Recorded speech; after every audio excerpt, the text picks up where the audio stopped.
Hey y'all, welcome back to Crime Critics and Chaos. My name is Shivani. And I'm Shaylin. And we're your hosts. As some of you may know, we have come across an emergency last week, and therefore we were not able to record and upload an episode. However, we have decided to release not one, but 2 episodes this week to make up for that. Yes, we thank you guys so much for understanding. We want to remain fairly consistent with our release schedule, but of course emergencies will happen here and there, and although we will try to have a backup plan, there may be times where we come across issues and we won't be able to. We do appreciate all of your support, though, and the success of CCC Pod is due to all of our listeners. Absolutely. Thank you, guys. And so, with that being said, Shivani, are you ready to get into our shout-outs of the week? Let's do it. Let's do it. So, the first shout-out would go to my lovely sister, Miss Demetrius Fisher. Woo! Go Shaylin's sister! She has been so active on Facebook, even in our private messages. She's yes. like, when is the next episode? Even my brother. So next shout out, with that being said, goes to my brother, Mr. Nathan Fisher. Ooh, go Nathan. And the last shout out would go to my cousin, Miss Krista McDonald. Ooh, go Krista. Krista actually has a business, y'all, so I would definitely be putting her information in our description box so y'all can go check her out. So thank you, those 3, for all of your support and your love, and we will continue to show you love the rest of the way. Thank you guys so much. And just as a reminder, please follow us on all social media platforms. We're on Instagram and Facebook, so join our discussion groups. We love to hear your thoughts and opinions regarding the cases that we cover. We would also appreciate any reviews that you guys leave us on any of the platforms you listen to us on. That will definitely help our podcast get into the feeds of other true crime listeners such as you. So partners in crime, grab your wine and join us as it's time to Wine and Crime. So the sources that I'll be using to tell this story will be from Unsolved Mysteries and Cron.com. So Shivani, before I get into this story, this actually is a mystery story. I mean, all of our cases, of course, have been mystery stories. But this one is a little bit different. Now, this case has been kind of solved, but not really. Ooh. That's why it's really, really mysterious. Okay. On December 22nd, 2001, 45-year-old Donna Baldeo was the first to arrive at her job at the Wells Fargo Bank. So this is in Houston, Texas. Okay. So Donna was a manager at this Wells Fargo Bank. So basically she was just arriving to open up the doors. So she was the first one there to open up the store. Before Donna was actually able to do that, she found a note outside of the store. Was the note addressed to her? So the note was not actually addressed to Donna herself, but it was odd because it was just sitting there. Now, I don't know if the note was sitting like, on the ground or if it was like, sticking on the door, but it was outside of the Wells Fargo Bank. Noticeable enough for her to know that she needed to read it. Yes, absolutely. Okay. So this piece of paper was encased in a plastic cover, and written on it was a demand for all of the money in the bank. I guess what I'm thinking is, for me, if I were to read this note, I would be like, okay, how the hell do you even want to get this? Like, you want me to get this money, but how are you going to get it? Like, I can get it and put it in my pocket, but where do you want me to give it to you? Exactly. Well, probably not my pocket. I'm pretty sure they're not going to ask me for, like, money that fits into my pocket. They're probably going to want more than that. But I'm just saying, as an example, like, where would you want me to deliver this money to? Like, You're not giving me any specifics. You just said that you want money. To me, I'm like, someone's just playing a prank on me. Exactly. That's what I'm saying. It sounded like a prank. Right. In that moment, I would have thought it was a prank. I would have been confused, and it would have definitely alarmed me, but I wouldn't have been like super, super scared. Right. I would have thought it was a joke. Right. I mean, you never know how you're going to react in that situation. So I guess for her, it was like, this could be a joke, but just in case, let me take precautionary measures and do what I have to do. Exactly. I'm assuming she called the police. Yeah, so not only did this note demand the money out of the bank, it basically stated that if she was to report it to the cops, there will be like consequences. So the note also had like violent threats in there as well. I see. Yeah. But they didn't specify like what actually, those threats were. Gotcha. So they're just scaring her, but not really giving her any insight on what's going to happen. Right. Yeah. Got it. So Donna did not enter the Wells Fargo's bank, which is very smart. I think it was very smart because we don't know if anybody could have been in there. Anybody could have broken in from the back. That's or true. On the side. We never know. So Donna did not actually go into the bank. What she did was she ended up going and sitting back in her car. Okay. And about 5 to 10 minutes later, another coworker came in. Another coworker arrived to the Wells Fargo's bank. And before that coworker was actually able to go into the Wells Fargo, Donna had stopped the particular coworker. Was like, hey, meet me at this convenience store up the street. Oh, so she didn't even want to speak to this coworker, like, in the parking lot of this bank, just in case she was being watched. Yeah, so again, the coworker never actually made it, because I don't think Donna was even able to unlock the door at that point. Right. So she just immediately went back to her car. The coworker came up about a couple of minutes later, and she stopped the coworker's like, hey, meet me at the convenience store. Once the coworker and Donna drove away from the Wells Fargo, they went to a convenience store. Now, it doesn't specify what convenience store that they went to. I'm sure it wasn't far. It was nearby. Mm-hmm. And they ended up not calling the police, but they ended up calling the supervisor. So they didn't call the police immediately. They ended up calling another coworker. Yeah, because they're probably still thinking, like, is this even true or is this real? Like, which I think they're probably more wondering if they should call the police, and they wanted to run that by their supervisor to see what they thought. Right. And so that's probably why they did that. Yes, absolutely. So this coworker was notified, the supervisors. That supervisor actually called the police. So once police got to the store where Donna and, the coworker were, detectives actually took the note in for evidence, of course. I believe they dusted it off for fingerprints, but they weren't able to come up with any, fingerprints or any clues about, who could have possibly written the note or just anything like that along those lines. So nothing came about this note, unfortunately. So just a few weeks, something terrible happened to Donna and her family. Her entire family? Her entire family. So who does her, what does her family consist of? Is it like her and her husband, her and her kids, her and her parents? Like who's involved? Donna, it was Donna, of course. Right. Her son, Jay, who was around 26 years old, I believe, and her 8-year-old daughter, Bunnie. So just her and her 2 kids? Yes. Okay. It was her and her 2 kids. What happened? We will get into that. Our episode today is sponsored by Hugo Granados. He was our very first sponsor and still continues to support us each and every day. Thank you for listening every single week, Hugo, and giving us your thoughts and opinions, as well as your contribution to our wine, dine, and crime, especially the wine. Our liver may have to differ, but we will always appreciate you, Hugo. Shivani, look at my eyebrows, girl. Just look at them. Can you see this? I see it. Girl, you should see. Look at mine? I mean, I've been needing threading done for the longest time now. I know, but they're not as nearly worse as mine, girl. Like, I think we need to go get our eyebrows done ASAP. I am so down. We can get our eyebrows done at Everything Brows and Beauty. You must know Tia. I think I do. Tia Edwards? Yes, ma'am. So Tia Edwards is a professional and certified makeup artist located in Houston, Texas. You can follow her Instagram at everythingbrows_beauty. Again, you can follow her on Instagram on everythingbrows_beauty to get your latest beauty fix. So, girl, when are we going to Houston? Friday it is. 12:30 p.m. Be ready or be square. Period. So on February 1st, 2002, around 3:30 a.m., again, this is just 5 weeks after the incident at the Wells Fargo Bank, Donna her son was 22. I did mention before, I said it was 26. He's actually 22. Okay. Sorry about that. Jay and her 8-year-old daughter, Bunnie, were sound asleep in their apartment. And this apartment was located at the Shoutout Dijon apartment complex. I'm not sure if they're still named that. They were located at the 6200 block of Buccaneer Street in Houston, Texas. So again, I don't know if the apartments are still there. I didn't look at the maps this time like I always do. But they were in their apartment complex sound asleep when a fire broke out. A fire? A fire. Just in their apartment. Like, not their building, but just their specific apartment. Well, it wasn't their specific apartment, but it was like the staircase, like right by their apartment. So it wasn't actually in their apartment. Okay. But it was fairly close to the apartment. So it was like, right, you know how you get out of the apartment, you have the staircase? Right. Like yours. Right. It was like that.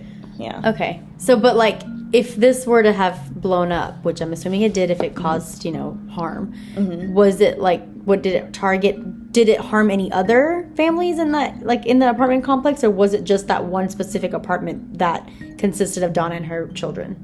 So it was mostly the stairway that caught on fire. So again, going back to what I was saying, it wasn't actually their apartment itself that caught on fire. So it wasn't inside their particular unit.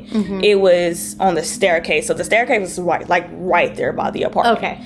So a neighbor, Mr. Curtis Ford, reported that he woke to strange noises just outside of his apartment. So Curtis's apartment was literally right below Donna's apartment. So I'm not sure if it was like directly below, but it was below her apartment. Okay. And he did make note that he started hearing noises that sounded like somebody was running up and down the stairs.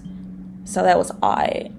Yeah. Yeah. And this was before the actual fire, caught on, on the stairs. Right. So he reported that before the actual fire started, that he was hearing footsteps going up and down the stairs. So when you say he reported this, you mean he called the police and said, hey, I'm hearing footsteps above my apartment? Or what do you mean by he reported this? No, he didn't actually call the police at that moment. But, when the fire started and people started coming, that's when he told officers. Oh, okay. So So he reported it post. Right. Post-fire. Okay. When officers and detectives, ambulance and fire trucks came, he did tell them that he had heard those particular footsteps. There was also reports that there were children running from the back of the complex, like kids. So then he must have heard like multiple footsteps, all at the same time then. Mm-hmm. Yeah. So that's when he actually looked outside of his balcony window. So he went to his balcony. That's why I guess when he started hearing the noises, started becoming alarming to him. He looked out of his balcony window, and that's when he saw the fire coming from the wall. You're right. Yeah. Wow. Mm-hmm. So when he started seeing this fire, he noticed that it was coming from the upstairs apartment, which is Donna's apartment. So he actually ran out of his apartment to go and help. Like, he was being a very good neighbor. Right. He acted on his feet. He went out of his apartment to go check out to see what was going on. And that's when he seen Jay. He seen Jay outside of the apartment complex. Was he outside like trying to save himself, or was he outside trying to get help, or what was Jay really like? Did he escape the fire and that's why he was outside, or what kind of led Jay to be outside? So Jay was outside because he was looking for Bunnie. Oh. Yeah. So when the fire was taking place, Jay and Donna were kind of like coming out of the apartment complex because at that point Bunnie was missing. They didn't see Bunnie when the fire took place. Okay. So Jay was coming out of the apartment to see if she's outside or she had escaped. Okay. Yeah. Real quick question. Mm-hmm. I don't know. You may have mentioned this already, but approximately what time did this happen? This happened approximately, again, 3:30 a.m. a.m. So this is in the middle of the night. Yeah. So clearly she wouldn't just be outside for no reason. No, not at all. If she's not in the apartment, then it's either because she saw the fire and happened to escape, or because someone forcefully took her out. Yeah, so we'll get into that. Okay. Keep in mind, at this time, the fire was going on, other residents besides Mr. Curtis was awoken by the screams and everything. So there were other residents that noticed what was going on. Mm-hmm. But I think Mr. Curtis was actually the one that acted, quickly. Right, because he heard it and he was like, something's definitely wrong. Yeah. And he wanted to be a good civilian and Absolutely. ran up to help. Yeah. And it was reported that one or several, if you will, other neighbors came to extinguish the fire. But I think the hero in this story is kind of leaning towards Mr. Curtis. Right. Because he saw the fire first. Well, he may not have seen the fire first, but I feel like he was the one that acted first. Mm-hmm. And that's when he saw Jay, when he went up the stairs and saw that Jay was laying there. Yeah. So he was outside in an attempt to look for Bunnie, but he was like too injured to kind of... Yeah, he was like, Jay was laid out on the floor. Like, he was laid out on the ground. So was he like... Is this because... Okay, so no other injuries other than burns, I'm assuming. Like, he wasn't shot, he wasn't strangled, none of that stuff. He was just burned. Okay. Yeah, there was no other wounds or injuries to his body. It was clear that he was injured by the fire. Okay. Yeah. So within minutes of the incident being called in, so at that point there were calls of the fire. People were reporting it at this point. Ambulance and paramedics, they arrive, and that's when they discovered not only Jay but Donna as well. So Jay was actually laying in the courtyard. Donna was laying, I don't know if she was laying like in the courtyard near Jay, or she was laying like more towards the apartment complex with her unit. But when investigators arrived and, ambulance, of course, paramedics, they did find both Donna and Jay's body, but Jay's body was in the courtyard. Okay. Yeah, they were burned beyond recognition. That's insane. So I guess the part that's kind of like I'm trying to wrap my head around, I guess, is the fact that they both made their way out of the apartment some way, somehow.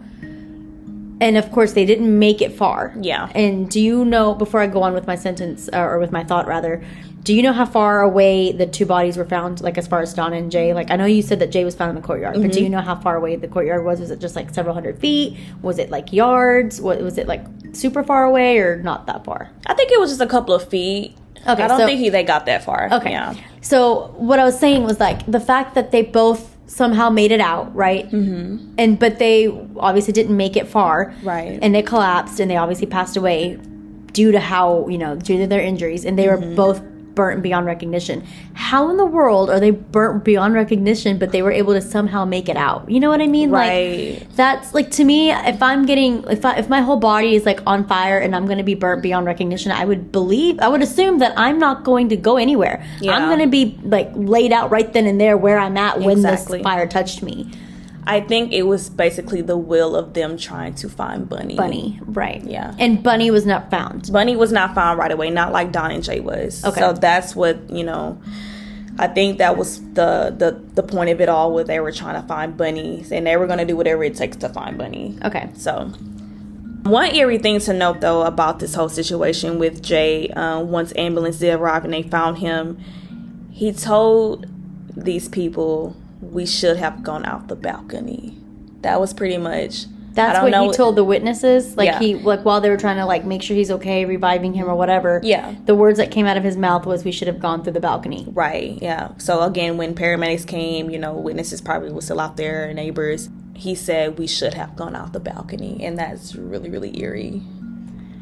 I wonder why. Is it probably because he's thinking like the fire probably didn't originate around that area, so maybe they could have escaped, better from the balcony. Right. I mean, of course they probably would have had to jump, but the injuries that they could have sustained from that jump, especially because you said second floor. Right. So I mean, they probably would have still sustained injuries, but probably wouldn't have been as harsh as a whole charred body that they ended up being. So I guess maybe that's what they meant, or what he meant when he said we should have gone through the balcony, unless he saw something in the balcony area and didn't think anything of it until he was like sprawled out onto the ground in the courtyard, and now he's kind of like, his mind's kind of racing. Yeah. And he knows like, okay, this is it, like I'm not going to make it, and he's probably thinking like, what happened? Who did this? How did this, how did this occur? And that's probably when he kind of probably put a couple of things together in his mind and realized that maybe the balcony is kind of what had the answers of, what happened to Bunnie / who could have done this, and that's probably why he said those words, because that's what's going through his mind. Absolutely.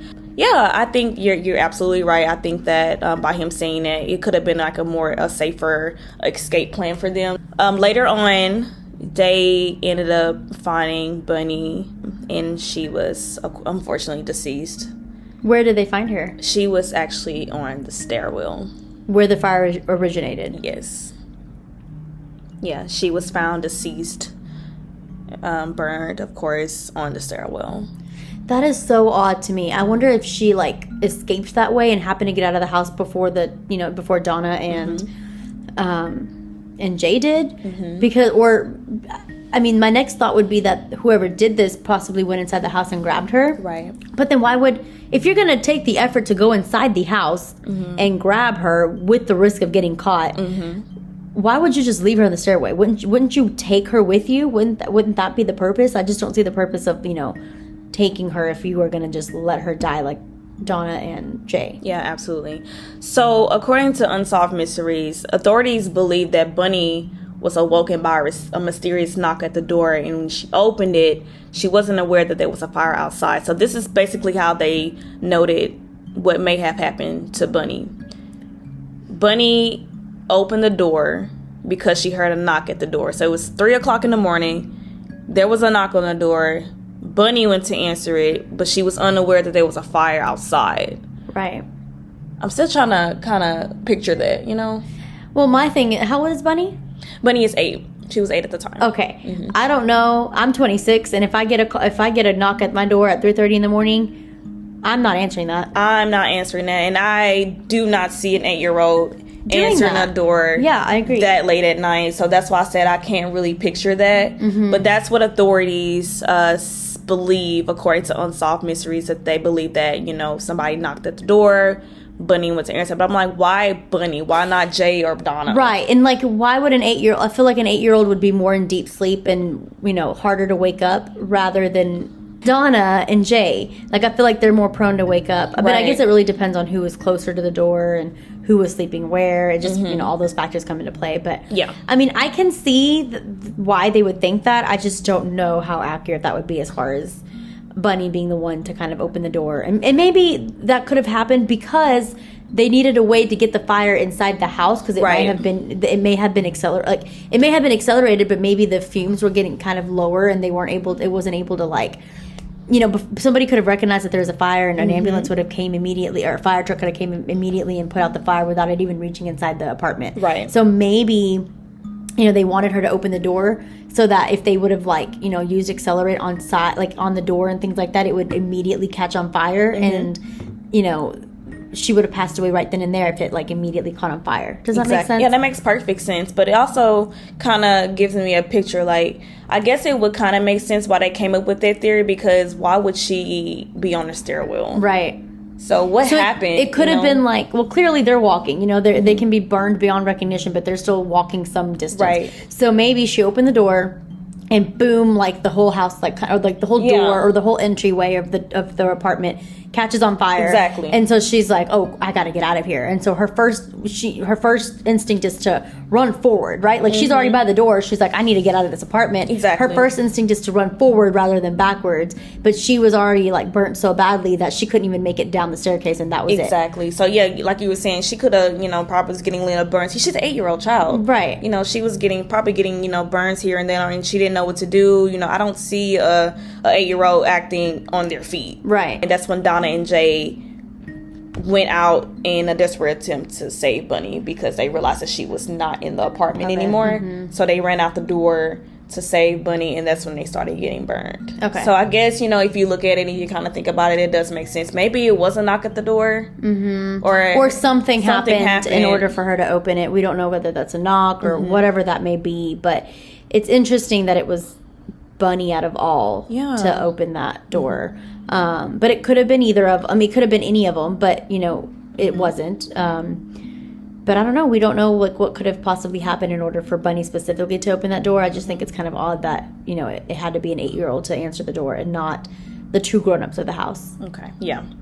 So going back a little bit, this is when Curtis noticed the fire. He went upstairs and he saw Jay. I'm not sure if he saw Donna, but he did see Jay. And he actually pulls Jay by his ankle. So Curtis was the one that actually pulls Jay away from the fire. So I believe Curtis pulled Jay into the courtyard. That's how he ended it in the courtyard. Oh, okay. So he didn't, like, run that way. He probably, okay, that makes a little bit more sense, because he's probably, like, not able to, like, you know, move, and he's probably just trying to get him to a safer spot. Right. So that's probably why he pulled him that far. That makes sense. Keep in mind, though, again, at the point where Curtis was, you know, helping out, Bunnie was not to be found. So Bunnie, and I hate to say it this way, but this is just honest, Bunnie was burning up that whole time on the stairwell. And that image, I just can't. I was just gonna say, like, I feel like, I don't know how long this lasted, but, like, she'd be into ashes by now. Like, I'm surprised that they even, like, realized that there was a body there for as long as they did, you know, for as long as that she was over there for. Yeah, and it was reported that at that time, when I guess Jay and Donna noticed that Bunnie was missing, they were actually calling her name, trying to find her. But of course, to no avail. They were not able to find her, and I guess that's when they started getting burned up as well. Mm-hmm. Do you think that maybe, and I might be jumping the gun here, but like always, do you think that the two of them, as in Donna and Jay, they kind of I don't want to say caused their own deaths, because obviously they didn't set the house on fire that we know of. But I get what you're saying. You haven't finished the story yet. But do you think that they purposely stayed in the house long enough to find Bunnie, and that's what kind of led to their death? Or that if it wasn't for that, then they may have escaped and not, been burnt at all enough to where they were, absolutely dying.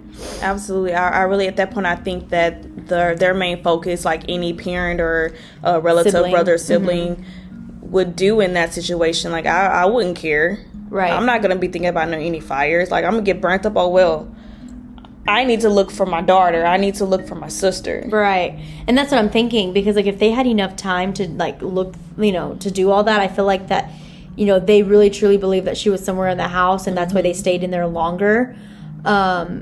Whereas they could have escaped in a good amount of time and still save themselves, but it's because that they were looking for Bunnie that all of that happened, right? And and that kind of goes back to the whole balcony thing.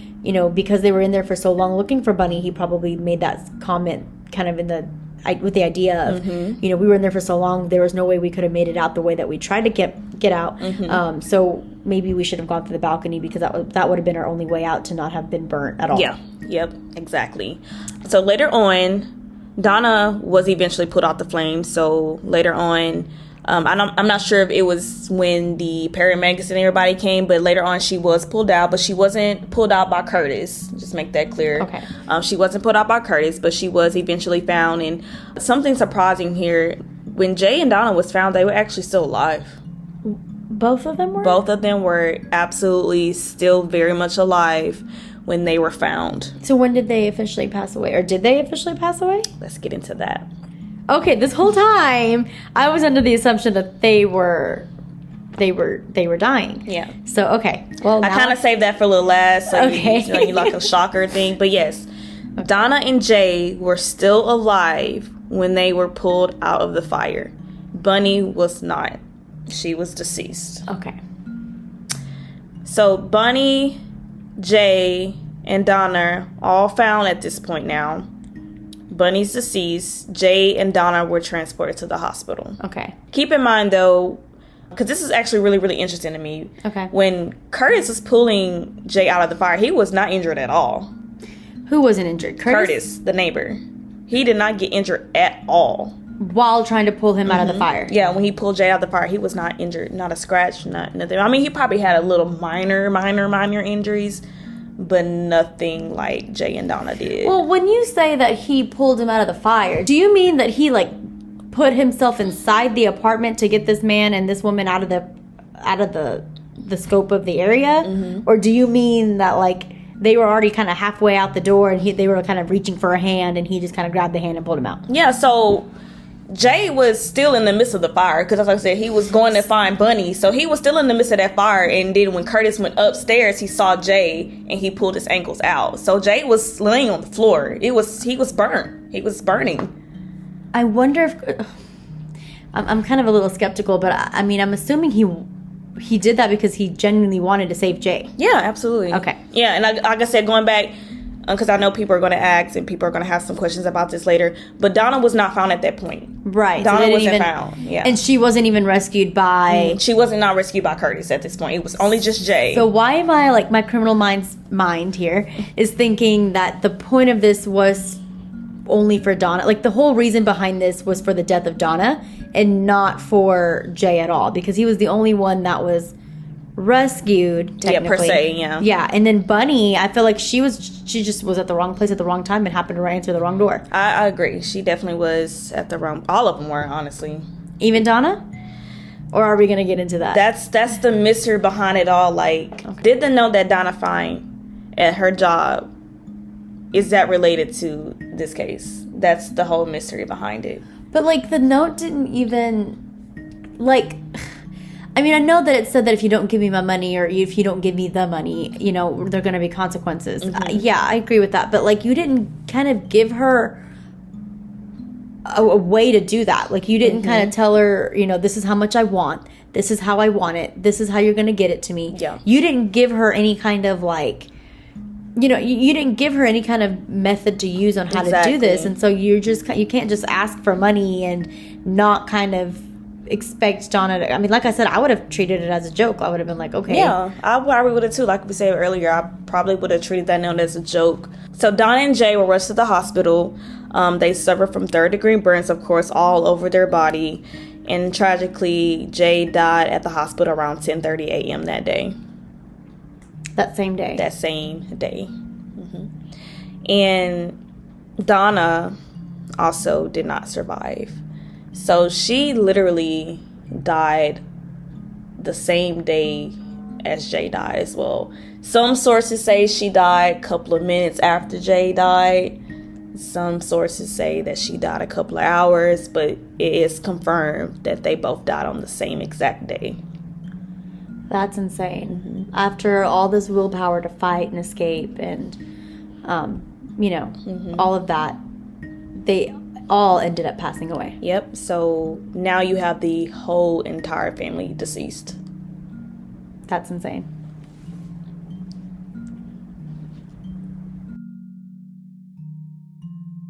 Guys, we really do appreciate your support. Please keep telling your friends and sharing and following us on Facebook and Instagram. And please subscribe and follow us on whatever platform you're listening to us on, whether that's Spotify, Apple Podcasts, or YouTube, and even Stitcher. This will qualify you for a shout out, so please go and do this right now. When you subscribe and follow, you'll get an immediate notification to our latest episode release. So if you're listening to us on Spotify, click on that follow button on the top left corner right below our default photo, and then click on the bell icon next to the follow button to turn on the notifications. And then, of course, Stitcher is the same way. You just click on that follow button right by our default photo, and you'll start following us and start getting notifications as well. So thank you guys so much for listening and your support. We couldn't do it without you guys. So now that you have Donna, Jay, and Bunnie all deceased, authorities are now trying to figure out who did it and why. Right.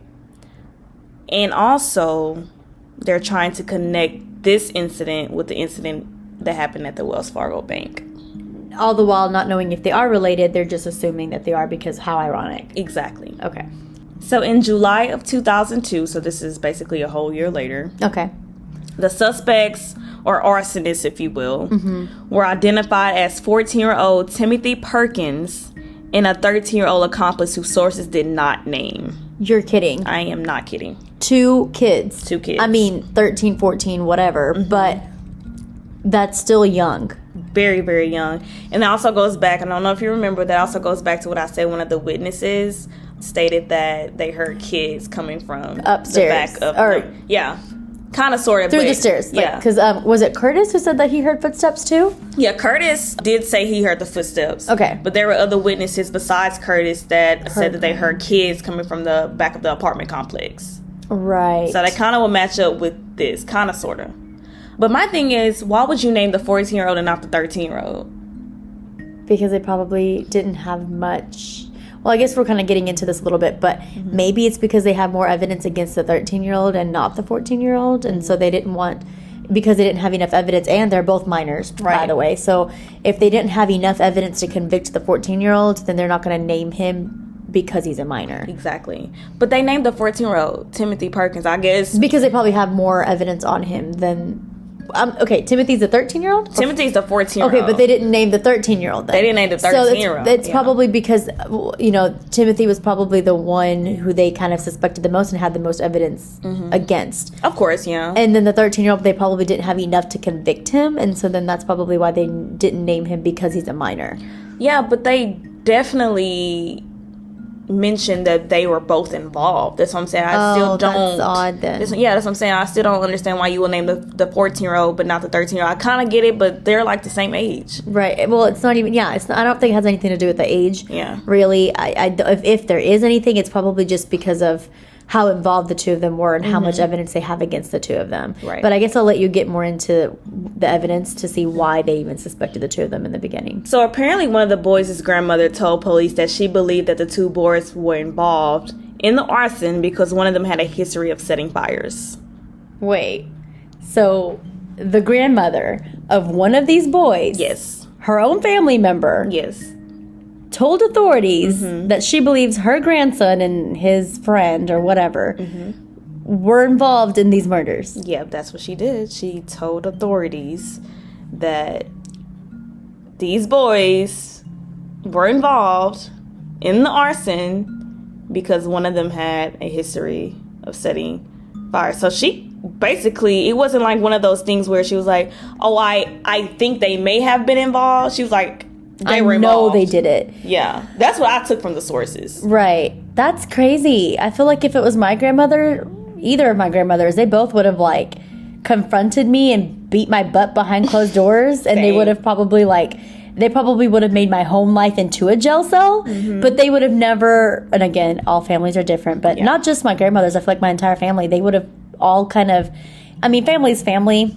and I'm not saying that I agree with this, I'm just saying that this is just how my family is. I just feel like they would have like saved me from authorities, but would have like punished me in their own way. Absolutely. Right? So for this grandmother to be like, my grandson for sure did this, knowing full well that they're going to face possible jail time. Yeah. That's crazy. Like that I don't know. I find that really.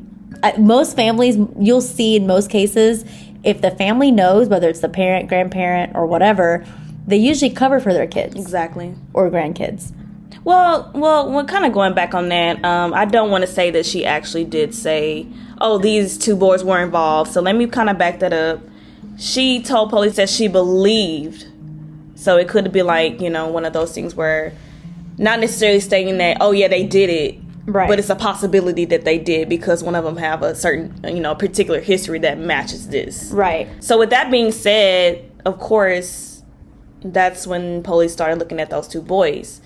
And that also goes back to what we were saying earlier, how witnesses and neighbors were hearing kids from the back of the complex. And I also could, kind of sort of would explain the loud footsteps coming from the stairs, or right. I mean, it could be anybody. And I mean, that actually came to my mind when you said that it was, because when you did tell me about the footsteps, and I remember asking you, so not they didn't hear just one set of footsteps, they heard several, and you were like, yeah. So my first instinct was that if this has anything to do with the murders at all, or with this fire at all, it had to have been done by more than one person. That was my thought at the time.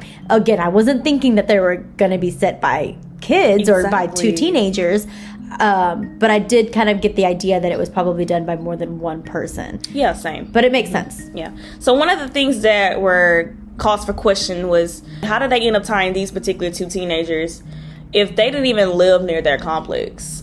They didn't live there. These teenagers did not live in that complex or near that complex. I mean, they probably lived maybe a couple of blocks away, but they were not living in that complex. What were they doing at 3:30 in the morning outside of their homes? And why that particular apartment? In that area. Yeah. It's not like you knew of them through the apartment complexes you lived there, because you didn't. So where did you find... And neither of the boys did. It wasn't just one of the... Like, neither of the boys lived anywhere near... Neither of them. Which also adds more mystery to this story. Okay. Another thing to know, besides the grandmother's statements, another one of the teenagers' friends, the names were Curtis and Brandon Ashby. I think they're brothers. They also gave police statements or information about the suspects. This is a quote made by Chris. Okay. He likes fires, but he's like not wanting to kill anybody with it. He just likes setting fires. Yeah, that's what Chris stated to the police. He also quoted, he's like doing it to get a fire truck or to drive by or do something. I don't know what that means. Yeah, me neither. It was kind of odd. But that was verbatim what So Chris basically stated. He's doing it for his own enjoyment, but not to cause any harm to anyone. Basically, that's what Chris was saying, They like fires, but they don't want to kill anybody. So they were basically saying, yeah, they were confirming what the grandmother confirmed. One of them liked fires, but they weren't trying to kill anybody. They just want to play around and do something for fun. Be delinquents. Well, have you heard of the McDonald triad? I have. So I'm going to kind of explain that a little bit to our listeners here. Yes, please do. So basically, there's 3 factors that I'm about to get into. And out of the 3 factors, it just takes at least 2 of them to be present to have tendencies of being a future serial killer. And they all three of these factors begin in childhood. Yep. And these three factors are arson, yep, which is what's kind of pertaining to our case now. Yep. The second factor is cruelty to animals. Yep. So whether that's killing them, harming them, hunting them, whatever the case is. Mm-hmm. And then the third one is called, it's hard for me to pronounce, but I'm assuming it's like euneresis. Yeah. Basically, it's wetting the bed.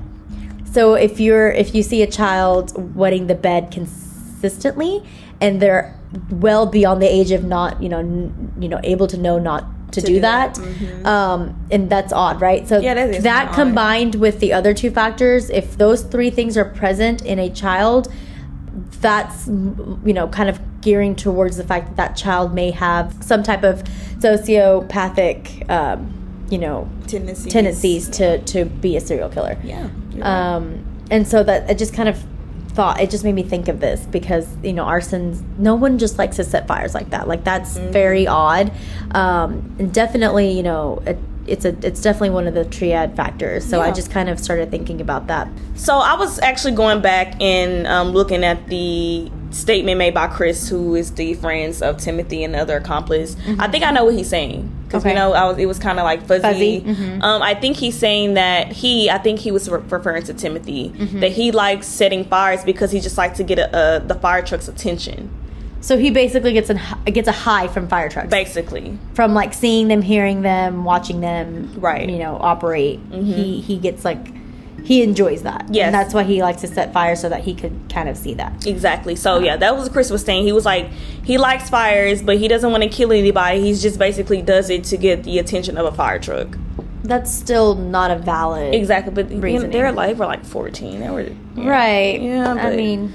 So after being confronted about inconsistencies in his story, Timothy Perkins, again, who was the 14-year-old, confessed that he and his accomplice, the 13-year-old, were responsible for setting the fire early that morning. How do you feel about that, Shivani? Timothy confessed? Yes. That him and his friend were both responsible for the fires. That's what it was noted. Mm-hmm. I don't know if he's just saying that to get attention, because obviously that's kind of what it seems like based off of what the friend Chris said, and based off the grandmother's saying what the grandmother's saying. Like, I really do think that these boys create trouble to kind of attract attention, and and that's what they use arson for. I don't think the whole McDonald triad has anything to do with them as far as being future serial killers or anything like that. I just think that they probably did something without realizing that what they were doing, and I think that the murders were actually accidental if they did do this. And if they didn't do this at all and had nothing to do with this, I think that they're just confessing for attention and not realizing what they're getting themselves into. Or, well, Timothy is getting himself into, because we don't know what the other accomplice is saying at this point, right? We don't know if he's confessing, or... They could be coerced. Oh. So brainwashed. They could be, they have basically been coerced to give this particular statement. That see, cases like that is so fascinating to me, because I'm like, I guess because I'm so strong-willed, and for those of you guys who know Shaylin, she's the exact same way as me, and that's why we get along so well. Twin flame. Because we're both super strong-willed. So, like, cases like that fascinate me, because I'm like, it would take...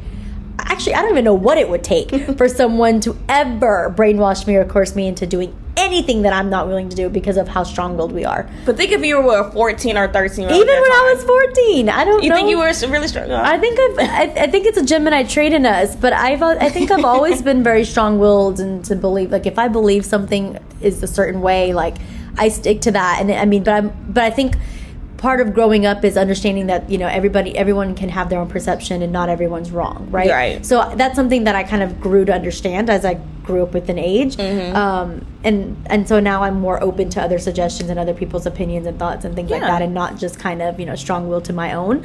But, like, I don't know, I think 14 is still kind of old enough to know. But I mean, I've heard tons of stories where people who are older than us, and we're both 26, that are able to get coerced like that. So but we build different, girl. We can't compare ourselves at 14 to other 14-year-olds at that time. That's true.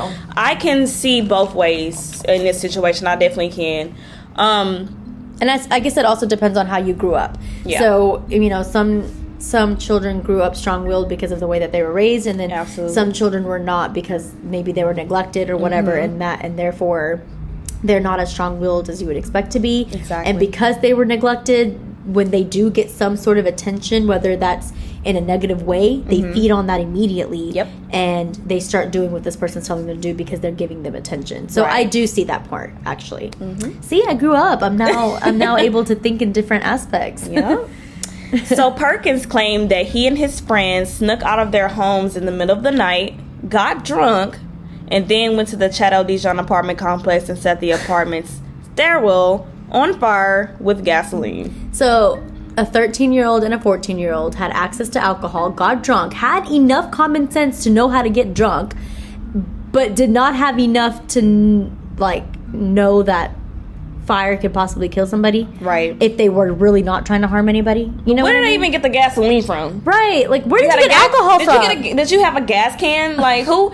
I'm sorry, honestly, even if this happened at 3 o'clock in the morning, I'm sure somebody was I'm sure adults was somebody was something contributed to this, and it wasn't just Yes. the two boys. Because first of all, you cannot get alcohol after a certain time. We don't know where they got the alcohol Right, from, though. but like it doesn't matter. We don't even know if that's even a factor, right? This is just something that they kind of, it's a theory that they came up with. Right. But if alcohol is involved, like I just, to me, I'm like, what are the chances? Because you're definitely a minor. You cannot, you're not just a minor where you're 18 trying to drink. You are 13 and 14 years old trying to drink. Like, that's not possible. Right. Plus, it's 3 o'clock in the morning. So where are you getting this alcohol from? Yeah, that's the main question. And like the fact that you got drunk, and then you were like, let's go set fires.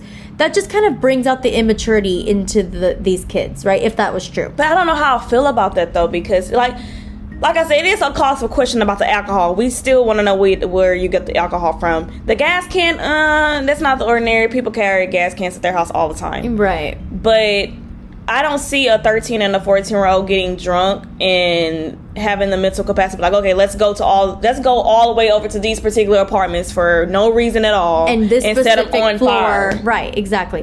This was okay. I think this is premeditated. Based You off think of, so? Yeah, I think, and I don't know if it was premeditated by these boys or by someone else, or whether these boys were actually involved. But I do think that this murder was premeditated, and it's just weird to me because I don't know why. I don't know who it was targeting. Whether Yeah. it was Donna, the kids, Jay, who, like, what was going on in these 3 individuals' lives that they probably not Bunnie. She's too young, right? So she's probably just a casualty. But what was going on in Jay and Donna's life that somebody felt the need to do this to them? Right, and it might be not even just Jay, maybe Donna herself. Well, that's what I'm saying, Jay or Donna. Like, yeah. what was going on with both of their lives that someone thought that they could do this and had a reason to do this?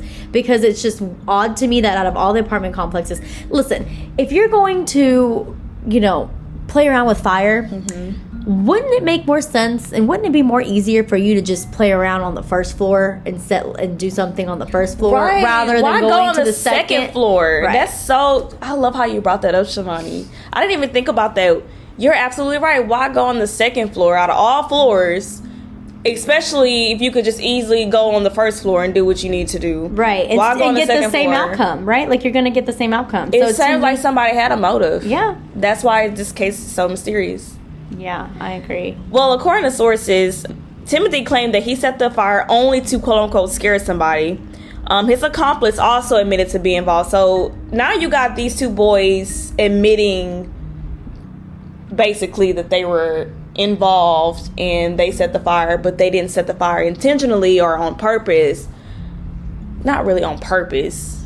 I think that's a bad thing to say. Right. But intentionally is a good word. Yeah. Like, they intended to do this for a reason. Okay. That's what Rather I'm saying. than, I don't think they was trying to set it to kill anybody. but just to set it. Right, For their just- enjoyment of whatever it is that gives them the pleasure of doing it. Basically.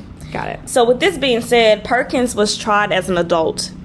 He was convicted and sentenced to 12 years in prison in August of 2004. So Timothy was the only one convicted in this arson / murder. 14-year-old. Yeah. See, I just... And he was tried as an adult. Or he's 13, right? Timothy was 14. It was the accomplice that was 13. I still think that, Timothy's probably the one that kind of said, he was the only one that confessed. I don't think that the other accomplice confess to anything? He did. He did? They both, yeah, that's saying they both. But they both were convicted? No. Timothy was the only one convicted. That's what I'm saying. This case is so crazy. That doesn't make sense. Timothy and the other party, they both admitted their involvement. But Timothy was the only one convicted. Well, he was the only one convicted and tried as an adult. I think the other party, the 13-year-old, was just sentenced to juvenile detention. They're literally both the same age. Yeah.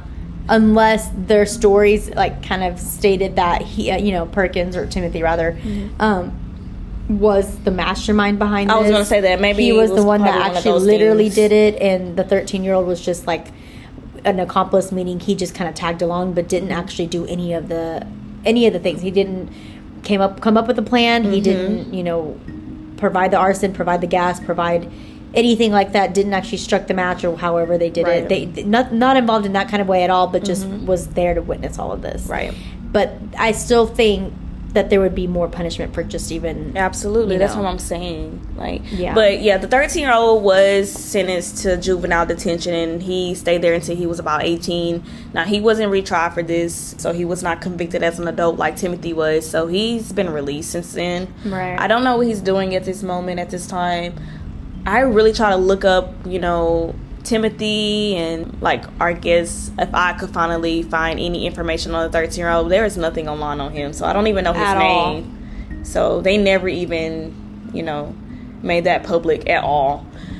So there you have it. You have this 14-year-old, this 13-year-old. Don't know what they're doing at this moment in time. But this also goes back to what authorities was basically trying to tie together. So they were saying that they do not believe that this arson and the incident at the bank were connected. So they're basically saying, okay, we have these two teenagers.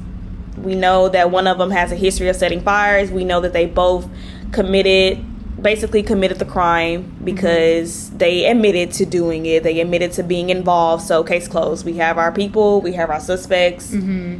That's it. Yeah, I agree. Just like we see in most of our cases where investigators are just they see the story that seems to fit what could have happened, and they're just ready to close it out and move on to the next one. So other reasons why this case is so mysterious and confusing is that during Perkins' testimony while he was on trial, he actually denied setting the fire, and he stated that he was asleep that night at a friend's home. So he was basically living with his friend. I think there was due to some family issues going on. But he did say that he was asleep at that night, at the time that this whole situation happened, and he never set that fire. So he basically denied having any type of involvement, which is now very, very odd. Right. I don't think that they really had anything to do with it. You don't think so? No. And I'm kind of stuck on that. I really don't know.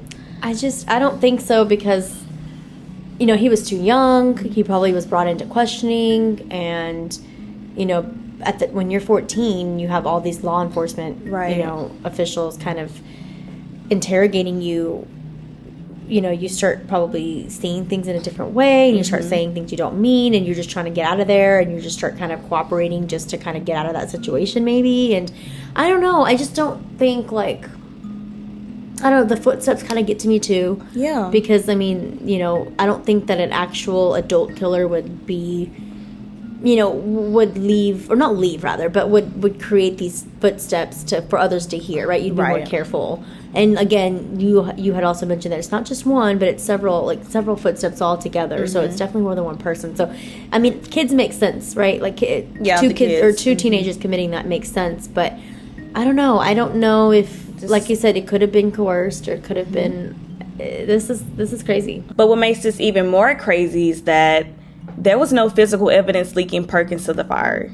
However, a few months later, he told investigators that he had set it. So now you got this back and forth. You got, I was involved. Me and my accomplice, we were involved in setting the fire. Then you got, no, I didn't do it. I was at a friend's house. Now you got him going back saying, yeah, I did it. That's why I'm like, what in the world? Right. So he's basically like confessing over and over again. Mm-hmm. He seems confused to me. Yeah. And this is likely why he was tried and convicted, because of the inconsistencies in his story. Right. Of him actually confessing and then saying that he didn't do it. So there you have it. Again, he was sentenced to 12 years. Like, that's always been interesting to me, too. Not just Timothy, but there's tons of people out there who do this kind of stuff, who we're not sure if they're guilty or not, but they confess, and that's kind of what led them to where they are now. And then they recant their confession, and then they just kind of spiral onto the same, same routine.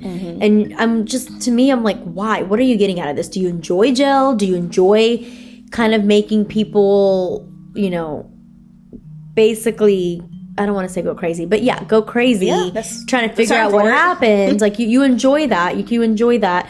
I don't know. I guess, like, I don't know if that's what Timothy enjoyed doing, or he just kind of... That's why I said Timothy is Timothy. Well, I don't know how to describe. Yeah. Timothy is just an adjective at this point. So this is where, again, everything was getting confusing, because Perkins's defensive attorney, Logan Dietz, claimed that investigators coerced the confession after an all-night interrogation conducted without permission, or, I guess, parents or any legal guardians being present during this interrogation. So now you got Timothy's defense attorney stating that this whole confession was coerced. Also, Timothy wasn't allowed any parents or any legal guardians, anybody. Not even their attorney? Yeah. There was nobody present while he was being interrogated. So, but like multiple times though? Like, yeah, maybe the first time he confessed, but what about the second time he confessed? Like, So. And at that point, he's older now. Like, the second time he confessed, right? So, like, you should know a little bit more, or at least know a little bit better than what you knew when you were 14 years old confessing to a crime. So, I don't know. But I honestly can see where the defense attorney came. Yeah, you're 14. You do need somebody in the room with you. Yeah. And he did not have any parents or anybody over the age of 18. And is that even legal? It's not.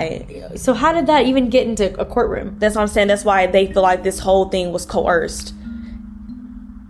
So that kind of goes back to where you were saying you don't think that these two teenagers were involved. Yeah, it's just too messy. I think that if the two were involved, they weren't the direct sources of what caused this at all. And I also don't even know if the note has anything to do with this. Me neither. This is why I wanted to tell you this story. So open up your brains and try to think what could have happened. Was Donna targeted? And unfortunately, her family also, made the same fate. And yeah, that sucks because, that they were not expecting that, and it was something that happened. It's a tragedy that happened to the whole family. And what I want to know is, why does this stuff like this always happen in Houston? What is it about Houston that... Good question. Good question. But this is all around too. But yeah, I get what you're saying about Houston though. Yeah. I get what you're saying. But honestly, I don't know how I feel about this case. I know that you said that you don't feel like the teenagers actually were involved in this. I really am on edge of how I feel. I don't know if they were involved, or I don't know if they weren't involved. This is why I'm just like, what in the world happened? Right. Who did it? Why? What's the purpose? I'm just up in the air with it all. So. I agree. There could have also been like a higher up influence, to these boys. Yeah. That could have been just a few years older. And they didn't want to give up the identity of this older person that was their influence. And that could be a thing, because I've seen a lot of that. So I don't know. I guess, only God knows. Only God knows. So Bunnie Terry was going to turn 9 years old that year on July 14, 2001. At the time, she attended Clear Lake City Elementary School. Again, Donna was an employee at the Wells Fargo Bank in Houston, and her son Jay had recently graduated from college and was engaged to be married. All three are buried together at the Rose Hill Cemetery in Odessa, Texas. All the way in Odessa? Yeah. They lived in Houston. They were buried in Odessa? Yeah. And they're all buried together in Odessa, and actually Googled their tombstones and everything. They're literally buried together side by side. Oh, that's nice. At least they get to rest in peace together. Absolutely. So there you have it, the tragic story of Donna Baldeo, Jay Lewis, and Bunnie Terry. Wow. That one threw me for a loop just because, there's so much factors that kind of contribute to this case, and you don't really know where to start, or you don't even know where to start as far as what could have happened. Like, you don't know what thought process you should even take as far as what could have happened. Exactly.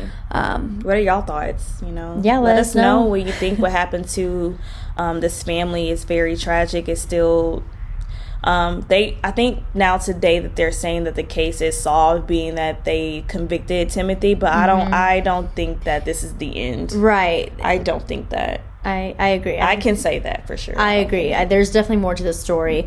Let us know what you guys think, whether you think that the note that, Donna found previously at the Wells Fargo Bank, if that's related to what happened with her murder. Let us know if you guys think that Timothy and his accomplice had anything to do with it, or what your theories are. We would love to kind of get more perspectives on this case. So absolutely. Thank you guys so much for listening and supporting us, and we'll see you next time. We'll see you. Goodbye. Bye.